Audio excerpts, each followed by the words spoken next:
पढ़ा लिखा और बंगाली बोलने वाला होगा, इतना ही है कि आपका भतीजा नहीं होगा, वो भारतीय जनता पार्टी का कार्यकर्ता होगा।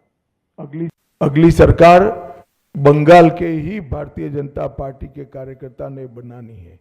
भाइयों बहनों, भारतीय जनता पार्टी की सरकार बंगाल में बनने के बहुत बड़े मायने, हमारी सबसे पहली प्रायोरिटी होगी कि बंगाल की महिलाओं को हम सुरक्षा प्रदान करें, उनको भय से मुक्त करें। जिस राज्य की महिला मुख्यमंत्री ये कहती हो कि 7 बजे के बाद महिलाओं को घर से निकलने की जरूरत क्या है, मैं मानता हूं उनको शासन करने का कोई अधिकार नहीं। मैं आज बंगाल की माताओं बहनों को आश्वस्त करना चाहता हूं कि 5 तारीख को भारतीय जनता पार्टी की सरकार बनने के बाद रात को 1 बजे भी छोटी सी बच्ची किशोरी स्कूटी लेकर निकलेगी, कोई गुंडा उसके सामने आंख उठाकर नहीं देख पाएगा। और ये प्रतीकात्मक रूप से हमने आरजी कर की पीड़िता की माताजी को और संदेश खाली की पीड़िता को भी हमने प्रत्याशी बनाया। जो बंगाल के टीएमसी के गुंडों की विक्टिम थी, वो असेंबली में बैठकर एक गुंडों के खिलाफ कठोर प्रशासन के नियम बनाने का काम करेगी। मुझे लगता है बहुत बड़ा परिवर्तन आने वाले दिनों में होने वाला है। और दीदी को महिला आरक्षण का विरोध करने का जवाब भी इस चुनाव में बंगाल की मातृशक्ति देगी, इसका मुझे पूरा विश्वास है। मित्रों, आज मैं बाकी सारे जो क्षेत्र बचे हैं उन लोगों को भी कहना चाहता हूं कि भारतीय जनता पार्टी की सरकार बनने के बाद व्यापारियों से कोई भतीजा टैक्स, भाईपो टैक्स नहीं लिया जाएगा। सिंडिकेट को हम समाप्त कर देंगे। जो प्रशासन का राजनीतिकरण हुआ है और राजनीति का क्रिमिनलाइजेशन हुआ है, वो एक प्रकार से नासूर बना हुआ है, उसको भी हम बंगाल की जनता को ये नासूर से मुक्त कराएंगे। बंगाल के अंदर आधुनिक खेती के लिए कोई संगठित प्रयास विगत 50 साल से नहीं हुआ है। मां गंगा की कृपा जो कांप को ढोकर लाती है और पानी की उपलब्धता है, इसी के आधार पर यहाँ का किसान खेती करता है। आने वाले दिनों में हमने तय किया है कि किसान की खुशहाली के लिए यहाँ के सारे परंपरागत क्रॉप है, इसके बड़े रिसर्च सेंटर हम यहाँ पर बनाएंगे। चाहे आलू हो, चाहे धान हो, चाहे बंगाल की मालदा की मसूर आम हो, पान हो, इस सभी के लिए इसकी खेती को वैज्ञानिक तरीके से हम आगे बढ़ाएंगे।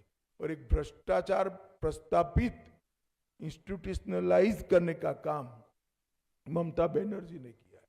32 से ज्यादा घोटालों के माध्यम से 10,000 करोड़ से ज्यादा रुपयों का भ्रष्टाचार बंगाल में हुआ है। 10,000 करोड़ के। हमारी सरकार भ्रष्टाचार मुक्त पारदर्शी शासन तो देगी ही देगी, मगर जिन्होंने भ्रष्टाचार किया है इनके खिलाफ एक श्वेत व्हाइट पेपर जारी कर सारे भ्रष्टाचार के आरोपों की सुप्रीम कोर्ट के रिटायर्ड जज से जांच कराकर भ्रष्टाचारियों को कड़ी से कड़ी सजा दिलाने का काम करेंगे, जिससे आने वाले अनेक सालों तक यहां पर कोई भ्रष्टाचार की करने की हिम्मत न कर पाए। मित्रों, हमने अपील की है कि आप परिवर्तन करिए। बंगाल के मतदाताओं को अपील की है। परिवर्तन का मतलब एमएलए बदलना नहीं है। परिवर्तन का मतलब सरकार चलाने वाली पार्टी बदलना नहीं है। परिवर्तन का मतलब मुख्यमंत्री बनाना नहीं।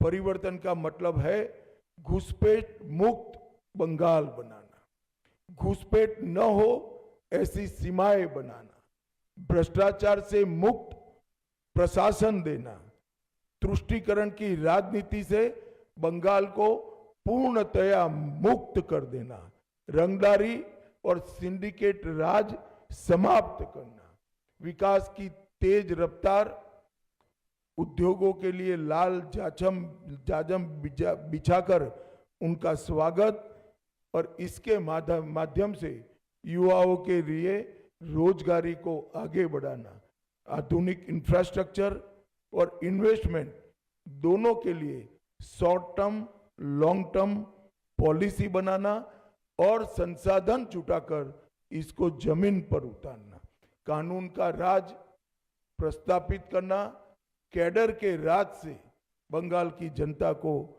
मुक्त करना और प्रशासन पर राजनीतिक दबाव मुक्त कर देना। मित्रों, हजारों हेक्टर भूमि अनधिकृत एंक्रोचमेंट में है। हम आसाम की तर्ज पर बंगाल में भी अनधिकृत एंक्रोचमेंट पर बहुत बड़ा ड्राइव चलाकर ये जमीन को बंगाल के विकास के लिए हम मुक्त कराने का काम करेंगे। यहाँ पर धार्मिक उत्सवों पर हमले की जो परंपरा बनी है, हम सुनिश्चित करेंगे कि सभी प्रकार के धार्मिक उत्सव, चाहे रामनवमी हो, चाहे सरस्वती पूजा हो, चाहे दुर्गा विसर्जन हो, कोई इस पर हमला न कर पाए, वो सुनिश्चित करेंगे। अंत में मैं बंगाल की जनता को इतना ही कहना चाहता हूं, देश का एक बहुत बड़ा हिस्सा नरेंद्र मोदी जी के नेतृत्व में विकसित भारत की यात्रा में जुड़ चुका है। आपका प्यार, आपका उत्साह, आपका एक प्रकार का भरोसा, ये पूरे प्रचार अभियान में नरेंद्र मोदी जी के लिए सरफेस पर आकर दिखाई पड़ा है और मैं मानता हूं कि भरोसा वोट में कन्वर्ट होकर विजय भारतीय जनता पार्टी की कराएगा। मैं फिर से एक बार दूसरे चरण के सभी मतदाताओं को कहना चाहता हूं, भय मुक्त होकर मतदान करिए, अपनी इच्छा से मतदान करिए और मतदान में रेगिंग न हो, इसकी बहुत अच्छी व्यवस्था चुनाव आयोग ने की है। पुराने चुनाव भूल जाइए, आने वाले बंगाल के सुनहरे भविष्य के लिए हम मतदान करें और भारतीय जनता पार्टी की सरकार बनाएं। और फिर से एक बार अंत में पहले चरण के मतदाताओं का और इलेक्शन कमीशन की अगुवाई में जो सारा तंत्र है, उसका बहुत बहुत अभिनंदन, धन्यवाद। धन्यवाद।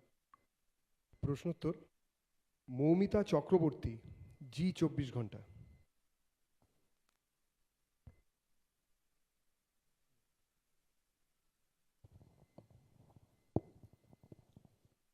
सर, सेकेंड फेज में ऐसा बहुत सारा केंद्र है जहाँ पे नॉर्थ 24 परगना या फिर साउथ 24 परगना, जहाँ से लड़कियों का पाचार का घटना बहुत ज़्यादा सुनाई देता है और माइनर एजेस लड़कियों। तो इस बारे में मतलब क्या व्यवस्था लिया जाएगा अगर भाजपा की सरकार आई तो? देखिए, ये मुझे कोई आश्वासन देने की जरूरत नहीं है।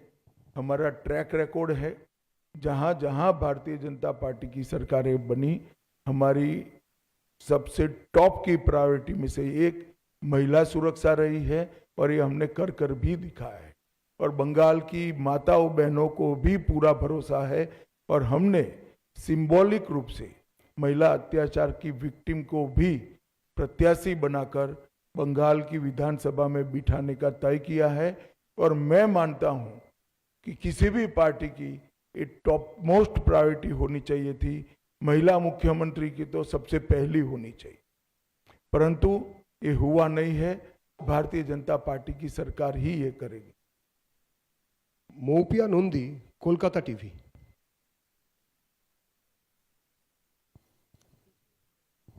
Good morning sir. सर, जो अगला जो नेक्स्ट दूसरा चरण पे जितने सारे सीटों में वोट है, वो अभी तक आपके लिए थोड़ा सा टफ? नहीं, हमारे लिए तो पूरा बंगाल ही टफ था। 3 ही सीट थी हमारी। हमने ऐसे कई राज्य हैं जहां सीधी सरकारें बनाई। आसाम, त्रिपुरा, मणिपुर, ढेर सारे राज्य हैं ऐसे। और ये कोई नई बात नहीं है भारतीय जनता पार्टी। अभी तो हम 77 सीटों की पीठ पर बैठे हैं। यहां से सरकार बनाना बहुत सरल है। और सरकारें भारतीय जनता पार्टी नहीं बनाती, सरकारें देश की जनता बनाती है, बंगाल की जनता बनाती है। हमने पूरे प्रचार में उत्साह देखा है। इस बार भाजपा की सरकार बनना सुनिश्चित है। आप भी भाजपा के लिए वोट कर दीजिए, आपका योगदान रजिस्टर्ड हो जाएगा। बैठिए।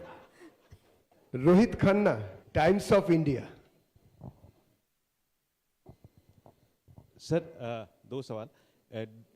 Do you see, sir, this, and there is a palpable thing that, sir, there is a lot of anti-incumbency vote this time with the high turnout. Do you see, sir, this anti-incumbency vote fragmented, and also do you see, sir, there will be a lot of seats where the winning margin will be very thin? मुझे तो tsunami दिख रही है भाई, और मुझे लगता है कि बहुत बड़े मार्जिन के साथ सीटें भी बढ़ेगी और सीट जीतने का मार्जिन भी बढ़ेगा। कल मैं मध्यम ग्राम में गया था, रात को जो नजारा देखा है, मध्यम ग्राम में मैं चौथी बार प्रचार करने के लिए गया, पहली बार नहीं गया हूं। मध्यम ग्राम में रोड शो बहुत, मतलब मेरी कल्पना से बहुत बड़ा था।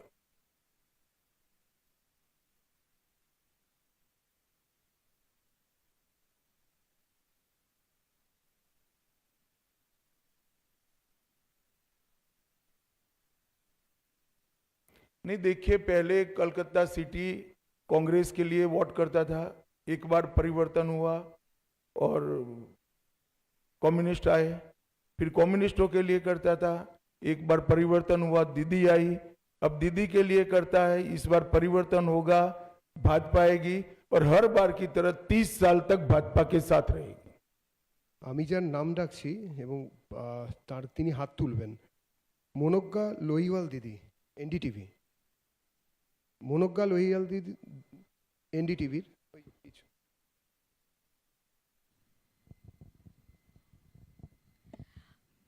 अमित जी, मेरा सवाल ये है कि अभी तक प्रधानमंत्री नरेंद्र मोदी ने झालमुड़ी खाई है, नाव में आज सैर की है और उसके बाद गंगा नदी और बाकी सबकी बातें हुई हैं। जो भी होता है उसे मुख्यमंत्री ममता बनर्जी कहती हैं या तो पब्लिसिटी स्टंट है या फिर बंगाल में एक जगह बनाने की ममता जी कोशिश का है। मानसिकता ऐसा है, मोदी जी बोलेंगे नहीं कभी, मगर गलती से बोल जाए टीएमसी को वोट दो तो कहे नो नो नो नहीं देना है, मोदी कहता है टीएमसी को वोट मत देना। अब ममता जी को कौन समझ सकता है? भला कोई गंगा में नाव से सैर करे और अपने आप को गंगा किनारे रहने के वाले लोगों के साथ जोड़कर गंगा के शुद्धिकरण का वादा याद कराए, इसमें क्या आपत्ति हो सकती है? और झालमुड़ी खाने में क्या आपत्ति? ममता दीदी भी मैंने सुना है खाती है, अब मोदी जी खा रहे हैं तो विरोध कर रही है। বিপ্রশ্রী, आनंदबाजार पत्रिका। भाई ये आगे से हाथ खड़े करते हैं, उनको बुलाओ यार, तुम कमाल आदमी हो। Good morning, sir. You were in the state for last couple of days before the election. On that basis, अरे यार, कपल ऑफ डेज नहीं, 14वां दिन है आज। 14th day. भयानक तरीके से रिड्यूस करते हो यार। Trinamool has challenged you on that basis that 4th May on the date of result, you. बैठ जाओ। ये अभिषेक जी की भाषा है, मैं ना इसका जवाब दे सकता हूं ना रिस्पॉन्ड कर सकता हूं। मैं इस तरह की ओछी बातों का जवाब नहीं देता भैया, वो बोलते रहते, समाज में कई प्रकार के लोग होते। अंजना ओम काश्यप, आज तक। गृह मंत्री जी, मेरा सवाल आपसे ये है कि हाल में कई राज्यों में हमने देखा कि एक प्रो इनकम्बेंसी रही अब हाई वोटर टर्नआउट में। उस कॉन्टेक्स्ट में अगर पश्चिम बंगाल में इस वोटर टर्नआउट को देख रहे हैं जो कि अब तक का सबसे प्रचंड है, तो क्या आधार है कि आप इसको बीजेपी के पक्ष पर मान रहे हैं? जो आपको फीडबैक मिला हो, अगर वो थोड़ा विस्तृत करके आप बता सकें। देखिए, यहाँ एंटी इनकम्बेंसी चरम पर है, गत चुनाव में भी चरम पर थी, मगर गत चुनाव में वोटिंग जितना भयमुक्त होना चाहिए उतना नहीं हुआ था। ढेर सारे बूथ लूटे गए थे, ढेर सारी जगह पे गांवों से मतदाता को निकलने नहीं दिया गया था। वहां तक कि हमारे कुछ कार्यकर्ताओं ने प्रयास किया था कि तृणमूल के झंडे लेकर जुलूस निकाल कर वोट डालने जाए तो शायद देने देंगे, मगर ये भी सफल नहीं हुआ था। इस चुनाव में शुरुआत से मतदाता सूची का शुद्धिकरण हुआ है, ढेर सारे फर्जी मतदाता कट गए हैं, ढेर सारे घुसपैठियों के नाम कटे हैं। प्रशासन ने और पुलिस ने और सीएपीएफ ने सुरक्षा का चौक चौबंद व्यवस्था करा है और चुनाव आयोग ने भी अपनी पैनी नजर भयमुक्त वोटिंग के लिए बनाकर रखी है। और इसके कारण मुझे पूरा भरोसा है कि जो रोष है, ये रोष की अभिव्यक्ति मुक्त मन से चुनाव में हुई है, परिणाम हमारे पक्ष में आए। সব্যসাচী যুগশঙ্খ।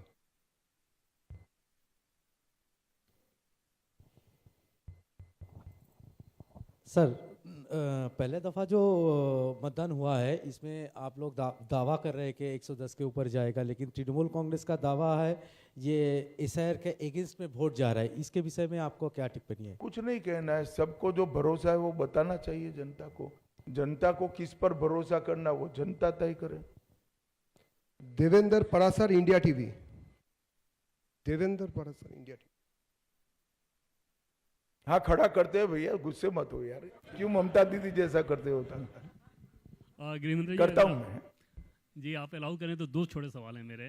पहले ही बात तो ये है कि जैसा कि आपने बताया भी कितना वायलेंस होता था यहाँ पे, पिछले लोकसभा में भी हमने देखा कि जम्मू कश्मीर जैसा राज्य जो कि आतंकवाद से ग्रस्त है, वहाँ शांतिपूर्वक तरीके से चुनाव हुआ। बंगाल में तब भी वायलेंस हुआ था, इस बार ऐसा नहीं हुआ। इसके पीछे सबसे बड़ी वजह क्या है और क्या उल्टा लटका कर सीधा करने वाला फॉर्मूला काम कर रहा है? और दूसरा सवाल मेरा ये है कि आमतौर पे बंगाल में बहुत सारे एनालिस्ट एक नैरेटिव चलाते हैं, north Bengal versus south Bengal, पुरुष वोटर बनाम महिला वोटर्स, यूथ बनाम बुजुर्ग। क्या इस बार के चुनाव में आप लोगों का जो फीडबैक है वो काम कर एक रहा है? मुश्त होकर बंगाल के सब आयु वर्ग के, सब जेंडर के और सब हिस्सों से मतदाता भारतीय जनता पार्टी को वोट दे रहे हैं। मैं 3 दिनों से प्रेसिडेंसी में घूम रहा हूं, 3 दिनों से। मैं आपको बताता हूं, प्रेसिडेंसी इस बार नॉर्थ बंगाल से आगे रहेगी। गृह मंत्री Amit Shah ji, Nishant Kumar, organiser English weekly से। आपने कहा कि इस चुनाव में प्रथम चरण में अभी तक कोई भी हत्या नहीं हुई, जो कि बहुत ही काबिले तारीफ है। लेकिन कुछ जगहों पर जो भाजपा के कैंडिडेट हैं उनके ऊपर आक्रमण हुआ, अटैक हुआ। सेकंड चरण में ऐसा ना हो ताकि जनता जो और भी भरोसे के साथ भाजपा को वोट कर सके, इसको कैसे सुनिश्चित करेंगे? हमारा प्रतिनिधिमंडल आज चुनाव आयोग को मिलने वाला है। दूसरे चरण की व्यवस्था को और चुस्त करने के लिए हम चुनाव आयोग को हमारे सुझाव देने वाले। पीछे दे दो भाई, सेकंड रो में। अमित जी, आपने कहा कि आप 14 दिन से यहाँ पे हैं, शायद और 2-3 दिन यहाँ पे रहेंगे। पहली बार जो बंगाल में आपने इतना दिन बिताया है, मैं आपसे पूछना चाहूँगा कि 3 ऐसे कुछ अनुभव आपका पास हुआ है जो पॉलिटिकल और अपॉलिटिकल है, जो आप अगले अपने पूरे जीवन तक याद रखेंगे बंगाल के बारे में, पॉलिटिकल और अपॉलिटिकल 3 अनुभव। देखिए, मैं कल का ही एक अनुभव बताता हूँ। रोड शो में जबरदस्त भीड़ थी। किसी युवा व्यक्ति के लिए भी रोड शो में वहां खड़ा रहना ये बहुत कठिन था। शायद मैं न्यूट्रल मतदाता होता तो मैं भीड़ देखकर अपने घर चला जाता, वोट भाजपा को देता। इतनी भीड़ थी कल। एक वृद्ध माता जी, मेरा अंदाजे 80 साल की होगी, इतने धक्के खाकर वहां पर खड़ी थी। मैं अपनी धुन में गाड़ी में बैठ गया और उस वक्त मेरी नजर पड़ी कि माताजी कुछ हाथ हिलाकर कह रही है। मैं उतर कर गया। उन्होंने जिस प्रकार से मुझे आशीर्वाद दिया है, ये व्यक्तिगत बात नहीं है, ये भारतीय जनता पार्टी को उनका आशीर्वाद है। इतने धक्के खाकर भाजपा के समर्थन में वहां खड़ा रहना ही आशीर्वाद है। मगर फिर भी आगे आकर पुलिस की बैरिकेड को लगभग तोड़कर मिलकर आशीर्वाद दिया है। मैं मानता हूं ये मेरे जीवन का बहुत है। वो भी एक ऐसी ही माता जी ने भेंट किया हुआ है। और इस प्रकार के आशीर्वाद व्यक्तिगत जीवन में बहुत बड़ी ताकत और हौसला देते हैं। फिर ये भाईपो कितनी भी गाली बोले कोई असर नहीं होती है। जब इतनी बूढ़ी माँ आशीर्वाद देती है कुछ नहीं होता। विकास बादौड़िया, एनडीटीवी। हाथ खड़ा कीजिए।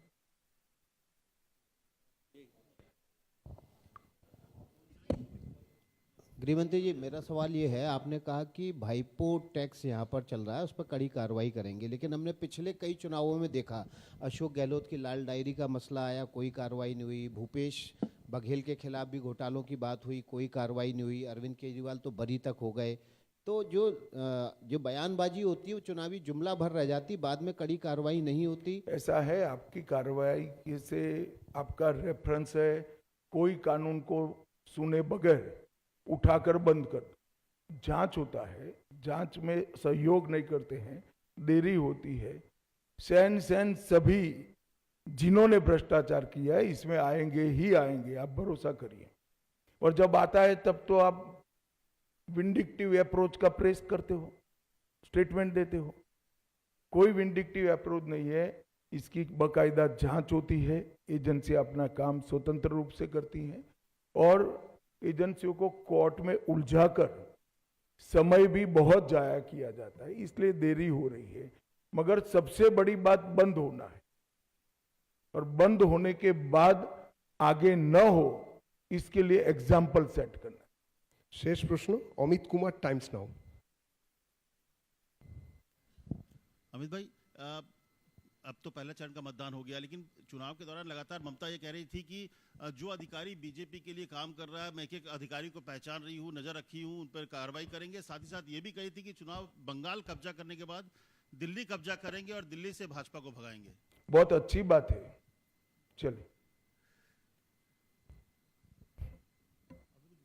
कोई कुछ नहीं मानता है अमित तेरे अलावे, यहां कुछ बचा है, दिल्ली कहां आएंगी। अब मैं क्या जवाब दूं, भले आदमी बोलो। चलो, आपने ये कहा है कि पहले चरण में आपके 110 आएंगे, पिछले बार आपके 57 आए थे। तो अमित भाई, इन 5 सालों में क्या बदला है कि डबल नंबर की आप बात कर रहे हैं? ढेर सारा काम हुआ है। पहले तो मैंने जो कहा कि भय मुक्त मतदान हुआ है, जरा भी इंटरप्शन नहीं हुआ है। और दूसरा, एंटी इनकम्बेंसी भी चरम पर पहुंची है। और ये 5 साल में विशेषकर महिलाओं की सुरक्षा पर जो गंभीर सवाल लगे हैं, इसने सारी माताओं बहनों को एक प्रकार से लामबंद कर दिया है और हम भी सीखे हैं काफी कुछ। तो मुझे भरोसा है कि बहुत अच्छा परिणाम आने वाला है। Neeraj from Zee news. ईशान,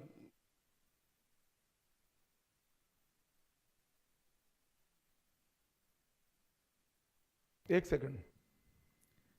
अमित जी, मेरा सवाल ये है कि बंगाल के जनता को आप पहले चरण का जो मतदान हुआ उसके बारे में कोई आश्वासन देना चाहेंगे, क्योंकि कल से सौमित्र खान जी समेत भाजपा के कुछ नेता ऐसा आशंका प्रकट किए हैं कि कुछ ईवीएम बदलने की कोशिश किया गया है। ऐसा कुछ हो सकता है क्या? हमने वो आशंका को चुनाव आयोग के सामने रखा है। मुझे विश्वास है चुनाव आयोग पूरी जांच पड़ताल करेगी। नीरज जी, जी न्यूज।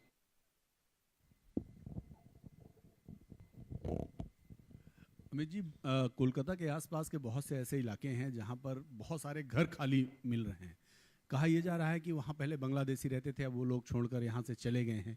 तो ये चुनाव की आहट से पहले ही बहुत सारे घर खाली हैं, लेकिन अभी बहुत सारे ऐसे घर भी हैं जहां लोग कहते हैं कि अभी घुसपैठ है, लोग रह रहे हैं और बड़े ऑर्गेनाइज वे में घर मकान बसाने का काम किया गया था। तो क्या आपको लगता है कि सरकार आने के बाद इनको सबको चिन्हित किया जाएगा और बारी बारी से सब खाली कराया जाएगा? नहीं, निश्चित रूप से हमारी पहले नंबर की प्रायोरिटी है बाढ़ पर सीमा का जो छिद्र है वो भरकर सीमा लगाना, एक एक घुसपैठियों को चिन्हित करना, घुसपैठियों को गलत पहचान पत्र बनाने वाले अफसरों को चिन्हित करना और बंगाल को घुसपैठियों से मुक्त बनाना, ये हमारा सबसे पहला प्रायोरिटी है। चलिए भैया, धन्यवाद। आप खींच खींच कर आप लोग सवाल बना रहे हैं। धन्यवाद, बहुत बहुत धन्यवाद। সবাইকে ধন্যবাদ। এদিকে সাংবাদিক সম্মেলন।